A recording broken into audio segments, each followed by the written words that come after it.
നമസ്കാരം. 24 റൗണ്ടപ്പിലേക്ക് സ്വാഗതം. ഞാൻ ശ്രീലക്ഷ്മി. നോക്കാം വാർത്തകൾ വിശദമായി. കേരള തമിഴ്നാട് അതിർത്തിയായ പന്തല്ലൂരിൽ ജനവാസ മേഖലയിൽ ഇറങ്ങിയ പുലി വനം വകുപ്പിന്റെ പിടിയിലായി. 2 തവണയാണ് പുലിക്ക് മയക്കുവെടി വെച്ചത്. കൂട്ടിലേക്ക് മാറ്റിയ പുലിയെ അല്പസമയത്തിനകം വനം വകുപ്പിന്റെ വാഹനത്തിൽ കൊണ്ടുപോകും. എന്നാൽ സ്ഥലത്ത് നാട്ടുകാരുടെ പ്രതിഷേധം തുടരുകയാണ്. പുലിയെ കാണിക്കാതെ പ്രതിഷേധം അവസാനിപ്പിക്കില്ല എന്ന നിലപാടിലാണ് നാട്ടുകാർ. പുലിയെ പിടികൂടാത്തതിനെതിരെ മേഖലയിൽ നേരത്തെ പ്രതിഷേധം ശക്തമായിരുന്നു. ഗൂഡല്ലൂർ വയനാട് പാതയിലെ റോഡ് നാട്ടുകാർ ഉപരോധിച്ചു. പന്തല്ലൂരിലെ പുലി ആക്രമണത്തിൽ പ്രതിഷേധിച്ച് ഗൂഡല്ലൂർ, പന്തല്ലൂർ താലൂക്കുകളിൽ വ്യാപാരി സംഘടന ആഹ്വാനം ചെയ്ത ഹർത്താൽ പൂർണ്ണമാണ്. വിശദാംശങ്ങളുമായി സമീർ ബിൻ കരീം ചേരുന്നു. സമീർ, ഈ പുലിയെ വനം വകുപ്പ് കൊണ്ടുപോകുന്നത് എപ്പോഴാണ്? പുലിയെ കാണിക്കാതെ ഈ സമരം അവസാനിപ്പിക്കില്ല എന്ന നിലപാടിൽ തന്നെയാണോ നാട്ടുകാരിപ്പോൾ? പ്രദേശത്തെ ഇപ്പോൾ സാഹചര്യം എങ്ങനെയാണ്? ശ്രീലക്ഷ്മി, ഏതാനും നിമിഷങ്ങൾക്ക് മുന്നെയാണ് വനം വകുപ്പ് പിടികൂടിയ പുലിയെ ഈ പ്രദേശത്ത് നിന്നും കൊണ്ടുപോയിരിക്കുന്നത്. എന്നാൽ നാട്ടുകാരുടെ മുന്നിലൂടെ അല്ലെങ്കിൽ നാട്ടുകാർ പ്രദർശിപ്പിക്കാതെയാണ് പുലിയെ കൊണ്ടുപോയിരിക്കുന്നത് എന്നുള്ളതാണ് പ്രധാനപ്പെട്ട കാര്യം. ഈ ഒരു പശ്ചാത്തലത്തിൽ നാട്ടുകാർ പറയുന്നത് പുലിയെ പിടികൂടിയതിൽ തങ്ങൾക്ക് വിശ്വാസമില്ല, അതുകൊണ്ട് പുലിയെ കാണിക്കാതെ തങ്ങൾ ഇവിടെ നിന്നും പിരിഞ്ഞു പോകില്ല എന്നുള്ളതാണ് നാട്ടുകാർ പറഞ്ഞുകൊണ്ടിരിക്കുന്നത്. ഈ പശ്ചാത്തലത്തിൽ കളക്ടർ ഈ നാട്ടുകാർ പ്രതിഷേധിക്കുന്ന ഈ ഭാഗത്തെത്തി പ്രതിഷേധക്കാരുമായി സംസാരിച്ചും കൂടിക്കാഴ്ചയൊക്കെ നടത്തിയെങ്കിലും ഇതുവരെ നാട്ടുകാർ പ്രതിഷേധം മാറ്റി നിർത്തി അല്ലെങ്കിൽ പ്രതിഷേധം അവസാനിപ്പിച്ച് പിരിഞ്ഞു പോകാൻ തയ്യാറായിട്ടില്ല. നാട്ടുകാരുടെ പ്രതിഷേധത്തെ തുടർന്ന് വനം വകുപ്പ് അല്ലെങ്കിൽ ഒപ്പം തന്നെ ജില്ലാ കളക്ടറും എത്തി 10 ലക്ഷം രൂപയുടെ ചെക്ക് ഈ 2 കുടുംബങ്ങൾക്ക് കൈമാറിയെങ്കിലും ഇവർ സ്വീകരിക്കാൻ ഇവർ തയ്യാറായില്ല. ഒപ്പം തന്നെ ഒരു സർക്കാർ ജോലിയും വാഗ്ദാനം ചെയ്തെങ്കിലും രണ്ടും ഇവർ നിരസിക്കുകയായിരുന്നു. ഇവർ പറയുന്നത് തങ്ങൾക്ക് ജോലിയോ പണമോ ഒന്നും തന്നെയല്ല വേണ്ടത്, പകരം ഈ നരഭോജിയായിട്ടുള്ള ഈ പുലിയെ വെടിവെച്ച് കൊല്ലുക എന്നുള്ളതാണ് തങ്ങളുടെ ആവശ്യം. ആ ആവശ്യം നടക്കുന്നത് വരെ പ്രതിഷേധമായി മുന്നോട്ട് പോകുമെന്നുള്ളതാണ് ഈ നാട്ടുകാർ പ്രധാനമായും ചൂണ്ടിക്കാണിക്കുന്നത്. ഏതാനും 1 മണിക്കൂർ മുന്നെയാണ് ഈ പന്തല്ലൂർ ആംബ്രോസ് വളവിന് സമീപമുള്ള ചതുപ്പിൽ നിന്നും ഈ പുലിയെ പിടികൂടി 2 മയക്കുവെടി വെച്ച് പുലിയെ പിടികൂടുകയും പിന്നീട് വനം വകുപ്പിന്റെ വാഹനത്തിൽ അതിനെ കൊണ്ടുപോവുകയും ചെയ്തിരിക്കുന്നത്. എന്നാൽ ഈ മേഖലയിലേക്ക് നാട്ടുകാരെയോ അല്ലെങ്കിൽ മാധ്യമപ്രവർത്തകരെ പ്രവേശിപ്പിച്ചിരുന്നില്ല. ഈ ഒരു പശ്ചാത്തലത്തിലാണ് നാട്ടുകാർ പുലിയെ പിടികൂടിയില്ല എന്നുള്ള ഒരു കാര്യവുമായി അല്ലെങ്കിൽ ഒരു പ്രതിഷേധ വാക്കുമായി എത്തിയിരിക്കുന്നത്. ഇന്നലെ വൈകുന്നേരം 5 മണിയോട് കൂടെയാണ് ഒരു 3 വയസ്സുകാരിയായിട്ടുള്ള നാൻസി എന്ന് പറയുന്ന പെൺകുട്ടിയെ ഈ പുലി കടിച്ച് കൊല്ലുന്ന ഒരു സാഹചര്യം ഉണ്ടായത്. തുടർന്ന് അപ്പോൾ തുടങ്ങിയ പ്രതിഷേധ സമരങ്ങളാണ് ഇപ്പോഴും പുരോഗമിച്ചുകൊണ്ടിരിക്കുന്നത്. ഇക്കഴിഞ്ഞ ഡിസംബർ 19 മുതലാണ് ഈ പ്രദേശത്ത് പുലിയുടെ ആക്രമണം തുടങ്ങുന്നത്. അങ്ങനെ പുലി 6 പേരെയാണ് പ്രദേശത്ത് ആക്രമിച്ചത്. അതിൽ 2 പേർ കൊല്ലപ്പെട്ടു. ഒരു സ്ത്രീയും അതോടൊപ്പം തന്നെ 3 വയസ്സുകാരിയ പെൺകുട്ടിയുമാണ് എന്നുള്ളതാണ് പ്രധാനപ്പെട്ട കാര്യം. ഇങ്ങനെ ഈ ഒരു പശ്ചാത്തലത്തിൽ പുലിയെ വെടിവെക്കണമെന്നുള്ള ആവശ്യമായാണ് നാട്ടുകാർ പ്രതിഷേധവുമായി എത്തിയത്. എന്നാൽ വനം വകുപ്പ് മണിക്കൂറുകൾ നീണ്ട ശ്രമത്തിനൊടുവിൽ പുലിയെ കണ്ടെത്തുകയും പുലിയെ പിടികൂടുകയാണ് ഇപ്പോൾ ഉണ്ടായിരിക്കുന്നത്. ശരി സമീർ. ബംഗാളിൽ തൃണമൂൽ കോൺഗ്രസ് നേതാവിനെ വെടിവെച്ച് കൊലപ്പെടുത്തി. സ്റ്റായൻ ചൌധരിയാണ് കൊല്ലപ്പെട്ടത്. മുർഷിദാബാദിലാണ് സംഭവം. ബൽറാം നെടുങ്ങാടി ഡൽഹിയിൽ നിന്ന് വിവരങ്ങൾ നൽകും. ബൽറാം, എപ്പോഴായിരുന്നു ഈ സംഭവം നടന്നത്? ഈ സംഭവത്തിന് പിന്നിൽ ആര് എന്നത് സംബന്ധിച്ച് ഇപ്പോൾ എന്തെങ്കിലും വിവരം ലഭിച്ചിട്ടുണ്ടോ? ശ്രീലക്ഷ്മി, സംഭവത്തിന് പിന്നിൽ ആര് എന്നതുമായി ബന്ധപ്പെട്ട ഇപ്പോൾ വ്യക്തമായ സൂചനകളൊന്നും ലഭിച്ചിട്ടില്ല എന്നാണ് പശ്ചിമബംഗാൾ പോലീസ് അറിയിക്കുന്നത്. ഇന്ന് ഉച്ചയോടെയാണ് പശ്ചിമബംഗാളിലെ മുർഷിദാബാദ് ജില്ലയിലെ തൃണമൂൽ കോൺഗ്രസിന്റെ ജനറൽ സെക്രട്ടറിയായ സത്യൻ ചൌധരിക്ക് നേരെ വെടിവെപ്പുണ്ടായത്. 2 ബൈക്കുകളിലായി എത്തിയ അക്രമി സംഘം ഇയാളുടെ തൊട്ടടുത്തെത്തി വെടിയുതിർക്കുകയായിരുന്നു. ക്ലോസ് റേഞ്ചിലാണ് വെടിവെച്ചത് എന്നതുകൊണ്ട് തന്നെ വളരെ പെട്ടെന്ന് തന്നെ മരണം സംഭവിക്കുകയായിരുന്നു. വെടിയേറ്റ ഉടൻ തന്നെ സത്യൻ ചൌധരിക്ക് ഒപ്പം ഉണ്ടായിരുന്ന ഇയാളുടെ അനുയായികൾ ആശുപത്രിയിൽ എത്തിച്ചെങ്കിലും ജീവൻ രക്ഷിക്കാനായില്ല. ആശുപത്രിയിൽ വെച്ച് മരണം സ്ഥിരീകരിച്ചു. ഈ സംഭവത്തിന് പിന്നിൽ ആര് എന്നതുമായി ബന്ധപ്പെട്ട തൃണമൂൽ കോൺഗ്രസും ഇതുവരെയും ആരോപണങ്ങൾ ഒന്നും തന്നെ ഉന്നയിച്ചിട്ടില്ല. നേരത്തെ കോൺഗ്രസിന്റെ പ്രദേശത്തെ നേതാവായിരുന്നു സത്യൻ ചൌധരി. നിലവിൽ കോൺഗ്രസിന്റെ ലോക്സഭാ കക്ഷി നേതാവായ അധിർ രഞ്ജൻ ചൌധരിയുമായി അടുപ്പമുള്ള ഒരു നേതാവായിരുന്നു. എന്നാൽ തൃണമൂൽ കോൺഗ്രസ് രൂപീകരിക്കപ്പെട്ടതിന് ശേഷം തൃണമൂൽ കോൺഗ്രസിലേക്ക് മാറിയ നേതാവാണ് സത്യൻ ചൌധരി എന്നുള്ളത്. കഴിഞ്ഞ പഞ്ചായത്ത് തിരഞ്ഞെടുപ്പുമായി ബന്ധപ്പെട്ട സംസ്ഥാനത്ത് ഏറ്റവും കൂടുതൽ അക്രമ സംഭവങ്ങൾ ഉണ്ടായ പ്രദേശങ്ങളിൽ ഒന്നാണ് മുർഷിദാബാദ് ജില്ല. പ്രദേശത്ത് തുടർച്ചയായി ഈ രാഷ്ട്രീയ ഏറ്റുമുട്ടലുകൾ തൃണമൂൽ കോൺഗ്രസും CPIM-ഉം ഒപ്പം തന്നെ തൃണമൂൽ കോൺഗ്രസും BJP-യും തമ്മിലുള്ള സംഘർഷങ്ങൾ തുടർച്ചയായി ഉണ്ടാകുന്നുണ്ട്. സംസ്ഥാനത്തെ ഈ 3 പാർട്ടികൾക്കും ശക്തമായ സാന്നിധ്യം നിലവിലുള്ള ഒരു പ്രദേശം കൂടിയാണ് എന്നതുകൊണ്ട് തന്നെ അക്രമ സംഭവങ്ങൾ തുടർച്ചയാണ്. ഈ സംഭവത്തിന് പിന്നാലെ പ്രദേശത്ത് പോലീസിനെ കൂടുതലായി വിന്യസിച്ചിട്ടുണ്ട്. ശ്രീലക്ഷ്മി. ശരി, ബൽറാം നെടുങ്ങാടി ഡൽഹിയിൽ നിന്നും. മാലദ്വീപ് മന്ത്രിയുടെ വിവാദ പരാമർശത്തിൽ മാലദ്വീപിനെ അതൃപ്തി അറിയിച്ച് ഇന്ത്യ. മാലദ്വീപ് യുവജന വകുപ്പ് മന്ത്രി മറിയം ഷിവിനെയാണ് പരാമർശം നടത്തിയത്. പ്രധാനമന്ത്രി നരേന്ദ്രമോദിയുടെ ലക്ഷദ്വീപ് സന്ദർശനത്തെക്കുറിച്ചായിരുന്നു പരാമർശം. പരാമർശം വിവാദമായതിനു പിന്നാലെ എക്സ് പോസ്റ്റുകൾ മന്ത്രി പിൻവലിച്ചിരുന്നു. മന്ത്രിയുടെ പരാമർശത്തെ മാലദ്വീപ് സർക്കാർ തള്ളി. മന്ത്രി പറഞ്ഞത് സർക്കാരിന്റെ നിലപാടല്ലെന്നും വ്യക്തിപരം മാത്രമാണെന്നുമാണ് മാലദ്വീപ് സർക്കാരിന്റെ വിശദീകരണം. തൃശൂർ കൊരട്ടിയിൽ തെരുവുനായ്ക്കൾ ഇറച്ചിക്കോഴികളെ കടിച്ചുകൊന്നു. 200ഓളം ഇറച്ചിക്കോഴികളെയാണ് നായ്ക്കൾ കടിച്ചുകൊന്നത്. കോനൂർ സ്വദേശി പൗലോസിന്റെ ഫാമിലെ കോഴികളാണ് ചത്തത്. കോഴികൾക്ക് തീറ്റ കൊടുക്കാൻ ഫാമിലെത്തിയപ്പോഴാണ് ഫാം ഉടമ സംഭവം അറിയുന്നത്. സൂരജ് സജീവ് വിവരങ്ങളുമായി തൃശൂരിൽ നിന്ന് ചേരുന്നു. സൂരജ്, എന്താണ് സംഭവം? ഇത് സംബന്ധിച്ച ഫാം ഉടമ പറയുന്ന കാര്യങ്ങൾ എന്തൊക്കെയാണ്? ശ്രീലക്ഷ്മി, ഇന്ന് രാവിലെയാണ് ഇത്തരത്തിൽ ഈ സംഭവം പുറത്തറിയുന്നത്. ഈ ഫാം ഉടമ കോഴികൾക്ക് തീറ്റ കൊടുത്തെത്തിയ സമയത്താണ് 200-ലധികം കോഴികൾ ഈ തെരുവുനായ ആക്രമണത്തിൽ ചത്തു കിടക്കുന്നതായിട്ട് കാണുന്നത്. കൂട്ടത്തോടെ എത്തിയ നായ്ക്കൾ ഈ കോഴികളെ ആക്രമിക്കുകയായിരുന്നു എന്നുള്ളതാണ് ഇപ്പോൾ ഈ കോനൂർ സ്വദേശിയായിട്ടുള്ള പൗലോസ് പറയുന്നത്. എന്തായാലും ഈ സംഭവവുമായി ബന്ധപ്പെട്ടുകൊണ്ട് നേരത്തെ തന്നെ തെരുവുനായ ശല്യം രൂക്ഷമാണെന്ന് സംബന്ധിച്ച് പഞ്ചായത്തിന് ഉൾപ്പെടെ പരാതി നൽകിയതാണ്. കഴിഞ്ഞ ആഴ്ച കുറുക്കന്റെ ശല്യത്തിൽ കുറുക്കൻ ആക്രമിച്ചതിനെ തുടർന്ന് ഈ കോഴികൾ ചത്തൊടുങ്ങുന്ന ഒരു സാഹചര്യം ഉണ്ടായിരുന്നു. തൊട്ടു പിന്നാലെയാണ് ഇപ്പോൾ ഈ തെരുവുനായ്ക്കളുടെ ആക്രമണം ഉണ്ടായത്. എന്തായാലും ഈ ഫാമിന്റെ ഉടമയായിട്ടുള്ള കോന്നൂർ സ്വദേശി പൗലോസ് വ്യക്തമാക്കുന്നത് അടിയന്തരമായി ഈ തെരുവുനായകളെ നിയന്ത്രിക്കുന്നതിന് നടപടി വേണം എന്നൊരു ആവശ്യമാണ് ഈ ഘട്ടത്തിൽ മുന്നോട്ട് വെക്കുന്നത്. ശ്രീലക്ഷ്മി, സൂരജ്, ഈ പ്രദേശത്ത് തെരുവുനായ്ക്കളുടെ ശല്യം രൂക്ഷമാണ് എന്ന് നാട്ടുകാർ പരാതിപ്പെട്ടിട്ടും പഞ്ചായത്തിന്റെ ഭാഗത്തുനിന്നോ മറ്റോ ഒരു തരത്തിലുള്ള ഇടപെടലുകളും ഇതുവരെ ഉണ്ടായിട്ടില്ലേ? അത്തരത്തിലൊരു ഇടപെടൽ ഉണ്ടായിട്ടില്ല എന്നുള്ളത് തന്നെയാണ് പറയുന്നത്. നേരത്തെയും ഈ തെരുവുനായ ആക്രമണങ്ങളെ ചൂണ്ടിക്കാട്ടിയോ അല്ലെങ്കിൽ തെരുവുനായ ശല്യം രൂക്ഷമാണെന്നും ചൂണ്ടിക്കാട്ടി പരാതികളൊക്കെ നൽകിയതാണ്. പക്ഷെ അത്തരത്തിൽ ഈ തെരുവുനായകളെ നിയന്ത്രിക്കുന്നതിനൊരു നടപടി ഉണ്ടാകാതെ പോയി എന്നുള്ളതാണ് പറയുന്നത്. ഇന്ന് രാവിലെയാണ് ഈ 200ഓളം വരുന്ന ഇറച്ചിക്കോഴികളെ പാർപ്പിക്കുന്ന ഫാമിലെത്തിയ ഈ നായ്ക്കൂട്ടങ്ങൾ അവയെ കടിച്ചു കൊല്ലുന്ന ഒരു സാഹചര്യം ഉണ്ടായത്. എന്തായാലും ഈ സംഭവവുമായി ബന്ധപ്പെട്ടുകൊണ്ട് വലിയ പ്രതിഷേധമാണ് അത് പ്രദേശവാസികൾ ഉൾപ്പെടെ ഉയർത്തുന്നുണ്ട്. കാരണം ഈ തെരുവുനായകളെ നിയന്ത്രിക്കുന്ന അല്ലെങ്കിൽ അവരുടെ വന്ധീകരണം അടക്കമുള്ള പദ്ധതികൾ കാര്യക്ഷമമായി നടപ്പാക്കണമെന്നൊരു ആവശ്യമാണ് മുന്നോട്ട് വെക്കുന്നത്. ശ്രീലക്ഷ്മി, ശരി. സൂരജ് സജി തൃശ്ശൂരിൽ നിന്ന്. സിറോ മലബാർ സഭയുടെ നാളത്തെ സിനഡ് യോഗത്തിൽ കുർബാന തർക്കം ചർച്ചയാകില്ല. സിനഡിന്റെ അജണ്ട സഭാധ്യക്ഷ തെരഞ്ഞെടുപ്പ് മാത്രമാണെന്ന് സഭാ അഡ്മിനിസ്ട്രേറ്റർ ബിഷപ്പ് സെബാസ്റ്റ്യൻ വാണിയപുരയ്ക്കൽ പറഞ്ഞു. മറ്റ് വിഷയങ്ങൾ പുതുതായി തെരഞ്ഞെടുക്കപ്പെടുന്ന മേജർ ആർച്ച് ബിഷപ്പിന്റെ നേതൃത്വത്തിൽ ചേരുന്ന സിനഡിൽ ചർച്ച ചെയ്യും.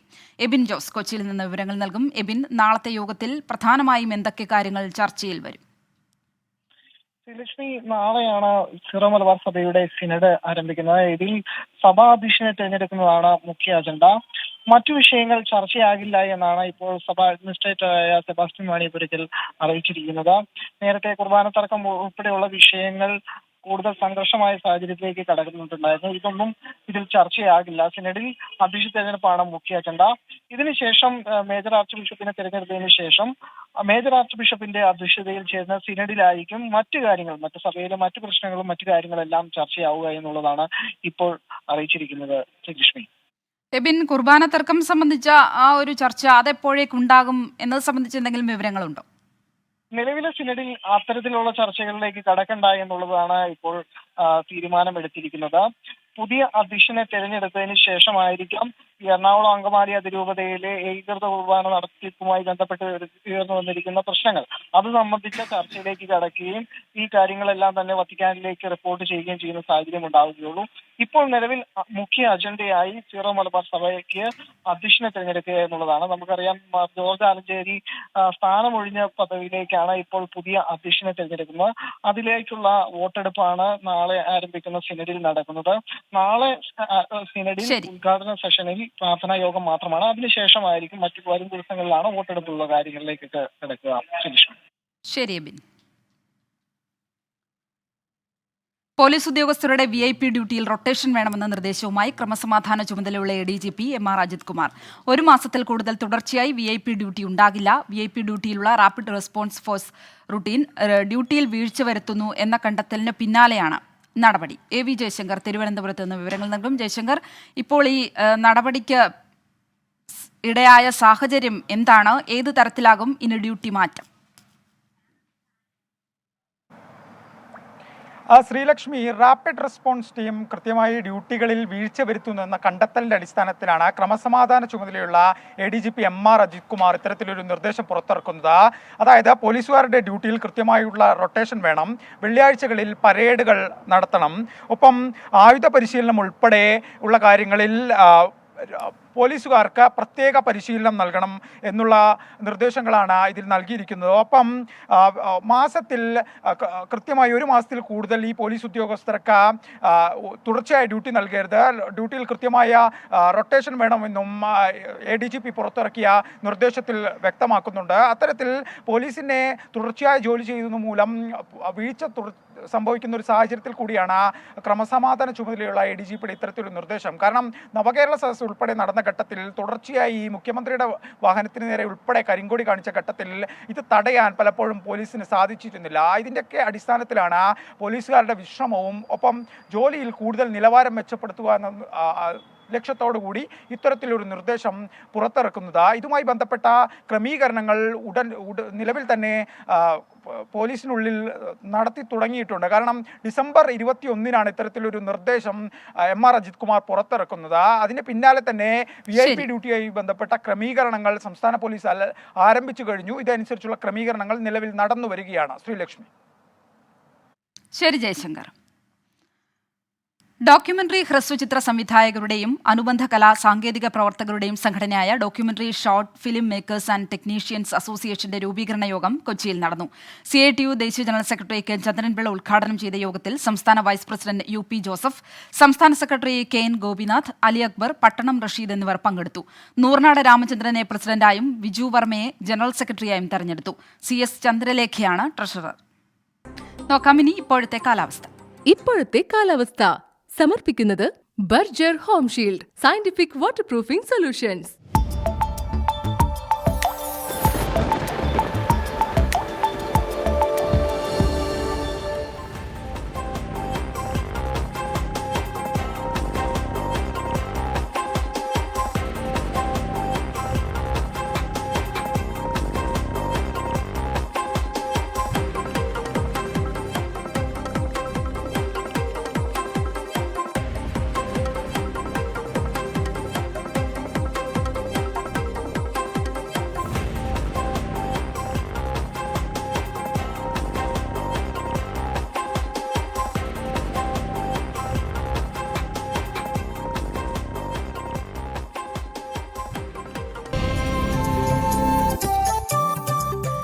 സംസ്ഥാന സ്കൂൾ കലോത്സവത്തിന്റെ 4ാം ദിനത്തിൽ മത്സരങ്ങൾക്ക് മഴ ഭീഷണിയാകുന്നു. കനത്ത മഴ പെയ്തതോടെ പ്രധാന വേദിയായ ആശ്രാമം മൈതാനത്തെ സംഘനൃത്ത മത്സരം താൽക്കാലികമായി നിർത്തിവച്ചിരിക്കുകയാണ്. ഇപ്പോൾ സംഘനൃത്തം പുനരാരംഭിച്ചിട്ടുണ്ട്.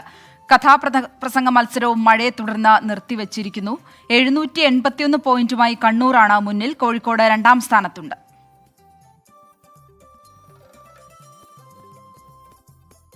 കൊല്ലത്തെ കലോത്സവ വേദിയിലേക്ക് ആയിരങ്ങളാണ് എത്തുന്നത്. 24ന്റെ പ്രത്യേക പവലിയനിൽ എത്തിയ വിദ്യാർത്ഥികളുടെയും അതിഥികളുടെയും ചില പ്രകടനങ്ങൾ കാണാം.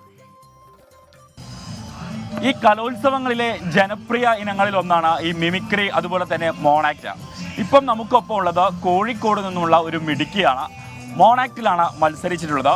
ഇറാനിയൻ പെൺകുട്ടിയുടെ ശക്തമായിട്ടുള്ള ഒരു വിഷയം അല്ലേ, അങ്ങനെയല്ലേ? അതെ, റൈഹാന ജബ്ബാരി എന്ന പെൺകുട്ടിയുടെ. മോളുടെ പേരെന്താ? ഋതിക ലാലിഷ്. അപ്പം നമുക്ക് പെർഫോമൻസ് കാണാം.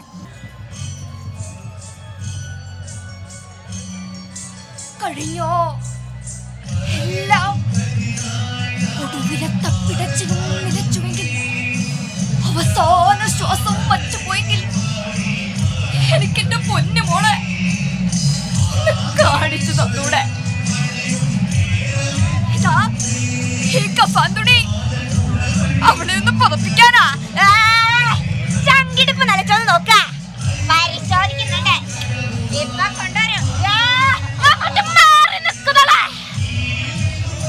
കൊണ്ടുവരും.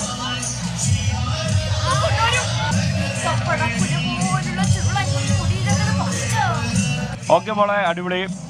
റിസൾട്ട് വന്നോ? A grade. എ ഗ്രേഡ് ആണ്. മോള് വേറെ അധികം മത്സരിച്ചിട്ടുണ്ടോ ഇത്തവണ? ജില്ലയിലുണ്ടായിരുന്നു ഭരതനാട്യം, കുച്ചിപ്പുടി എ ഗ്രേഡ് ആയിരുന്നു. സ്റ്റേറ്റിലേക്ക് മോണാക്ട്. നർത്തകിയാണ്. പാട്ട് പാടോ? ഇല്ല.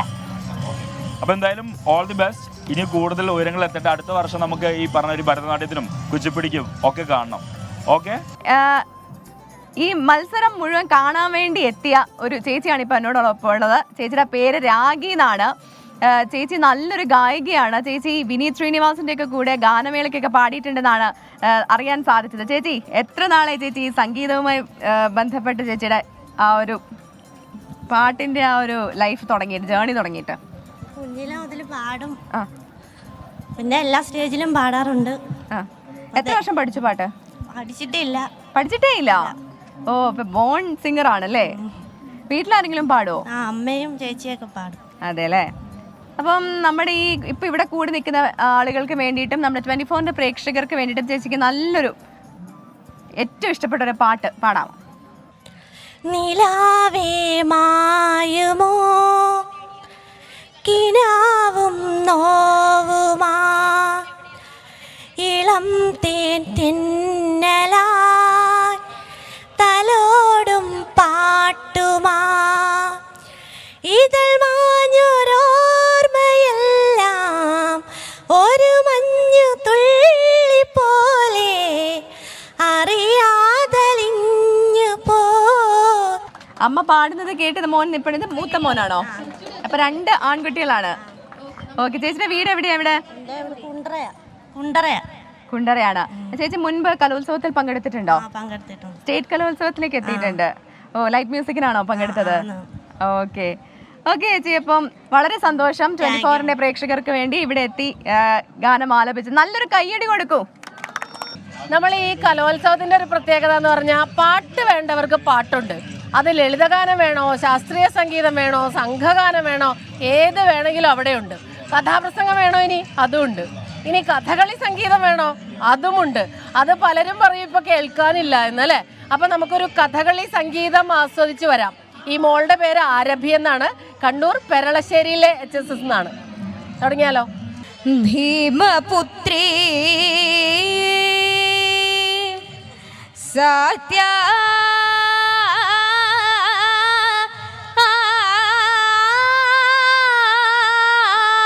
ആനന്ദം കേട്ട നേരം നിനച്ചു മൂർത്തിയാഗൂഢം പ്രാപ്തമേവം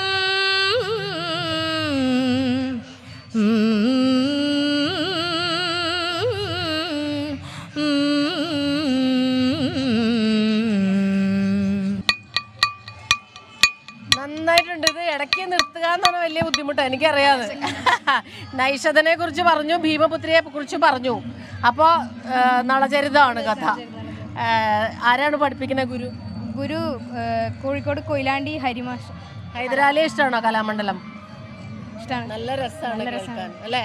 നമുക്ക് മൺമറഞ്ഞു പോണു എന്നൊക്കെ നമ്മൾ പറയുന്ന പല കലാരൂപങ്ങളും ആസ്വദിക്കാൻ ഈ കലോത്സവ വേദി സഹായിക്കുന്നുണ്ട്. സംസ്ഥാന സ്കൂൾ കലോത്സവത്തിന്റെ 4ാം ദിനത്തിൽ മത്സരങ്ങൾക്ക് മഴയാണിപ്പോൾ ഭീഷണിയാകുന്നത്. കനത്ത മഴ പെയ്തതോടെ പ്രധാന വേദിയായ ആശ്രമ മൈതാനത്തെ സംഘനൃത്ത മത്സരം താൽക്കാലികമായി നിർത്തിവച്ചിരുന്നു. ഇപ്പോൾ മത്സരം പുനരാരംഭിച്ചിട്ടുണ്ടെന്ന് മനസ്സിലാക്കാൻ കഴിയുന്നു. കഥാപ്രസംഗ മത്സരവും മഴയെ തുടർന്ന് നിർത്തിവച്ചിരുന്നു. 781 പോയിന്റുമായി കണ്ണൂരാണ് ഇപ്പോൾ മുന്നിലുള്ളത്. കോഴിക്കോട് 2ാം സ്ഥാനത്തുണ്ട്. കീർത്തന കേശവൻ ചേരുന്നു വിവരങ്ങളുമായി. കീർത്തന, ഈ മഴ മത്സരങ്ങളെ ഏത് രീതിയിൽ ബാധിക്കുന്നുണ്ട്? നിർത്തിവച്ചിരുന്ന മത്സരങ്ങളൊക്കെ ഇപ്പോൾ പുനരാരംഭിച്ചോ? ഒപ്പം ചോദിക്കട്ടെ, ഈ മത്സരം കനക്കുമ്പോൾ കിരീടത്തിനായുള്ള പോരാട്ടം ഇപ്പോൾ എങ്ങനെയാണ് കീർത്തന? ലക്ഷ്മി, ഞാനിപ്പോൾ നിൽക്കുന്നത് വേദി 8-ന് താഴെയാണ്. ഇവിടെ കഥാപ്രസംഗ മത്സരമാണ് നേരത്തെ ഉണ്ടായിരുന്നത്. ഇപ്പോൾ പുരോഗമിച്ചുകൊണ്ടിരിക്കുകയാണ്. പ്രത്യേകിച്ച് എടുത്തു പറയേണ്ട ഒരു കാര്യം, മഴ വിലനായി എത്തിയതാണ് വലിയൊരു പ്രശ്നമുണ്ടാക്കിയത്. മഴ വിലനായി എത്തിയതോടെ വേദി 8-ലെ കഥാപ്രസംഗ മത്സരം താൽക്കാലികമായി നിർത്തിവെക്കേണ്ട ഒരു സാഹചര്യം ഉണ്ടായിരുന്നു. ശേഷം ഇപ്പോൾ മഴ കാര്യമായി വിട്ടു നിൽക്കുകയാണ്. പക്ഷേ നേരത്തെ ഒന്ന് മഴ കുറഞ്ഞപ്പോൾ കഥാപ്രസംഗ മത്സരങ്ങൾ പുനരാരംഭിക്കുന്ന ഒരു സാഹചര്യം ഉണ്ടായിരുന്നു. ആശ്രമ മൈതാനിയിലും ഇതേ സ്ഥിതി തന്നെയായിരുന്നു. സംഘനൃത്തമായിരുന്നു അവിടെ പുരോഗമിച്ചുകൊണ്ടിരിക്കുന്നുണ്ടായിരുന്നത്. കനത്ത മഴയെ തുടർന്ന് നിർത്തിവെക്കേണ്ടി വന്നു. ഇപ്പോൾ വീണ്ടും പുനരാരംഭിച്ചു എന്നുള്ളൊരു വാർത്തയാണ് നമുക്ക് ലഭിക്കുന്നത്. സുലക്ഷ്മി സൂചിപ്പിച്ച പോലെ തന്നെ ഇഞ്ചോടിഞ്ച് മത്സരമാണ് 4ാം ദിനത്തിലും ഓരോ ജില്ലകളും കാഴ്ചവെക്കുന്ന, ഓരോ വിദ്യാർത്ഥികളും കാഴ്ചവെക്കുന്നത്. 1ാം സ്ഥാനത്ത് ഇപ്പോൾ നിൽക്കുന്നത് കണ്ണൂരാണ്. 786 പോയിന്റുമായി കണ്ണൂർ. 2ാം സ്ഥാനത്ത് കോഴിക്കോട് 781 പോയിന്റുമായി കോഴിക്കോട്. 3ാം സ്ഥാനത്ത് പാലക്കാട് 775 പോയിന്റുമായി പാലക്കാടാണ് 3ാം സ്ഥാനത്ത് നിൽക്കുന്നത്. നമുക്കറിയാം കോഴിക്കോട് നിന്ന് വന്ന കപ്പാണ്. അത് തിരികെ ഇനി ആര് കൊണ്ടുപോകും എന്നുള്ളൊരു അതിനുവേണ്ടിയുള്ളൊരു ശക്തമായ മത്സരമാണ് നമുക്കിപ്പോൾ ഓരോ വേദിയിലും കാണാനാവുന്നത്. ശ്രീലക്ഷ്മി. ശരി കീർത്തന, സ്വർണ്ണക്കപ്പിനായുള്ള പോരാട്ടം കൊല്ലത്ത് കടുക്കുകയാണ്. മഴയെ തുടർന്ന് നിർത്തിവച്ചിരുന്ന മത്സരങ്ങളൊക്കെ ഇപ്പോൾ പുനരാരംഭിച്ചു എന്നാണ് മനസ്സിലാക്കാൻ കഴിയുന്നത്. വാർത്തകളിലേക്ക്. പ്രധാനമന്ത്രി നരേന്ദ്രമോദിക്കെതിരെ വിവാദ പരാമർശം നടത്തിയ മാലദ്വീപ് മന്ത്രിക്കെതിരെ നടപടി. യുവജനക്ഷേമ വകുപ്പ് മന്ത്രി മറിയം ഷിയുനയെ മാലദ്വീപ് സർക്കാർ സസ്പെൻഡ് ചെയ്തു.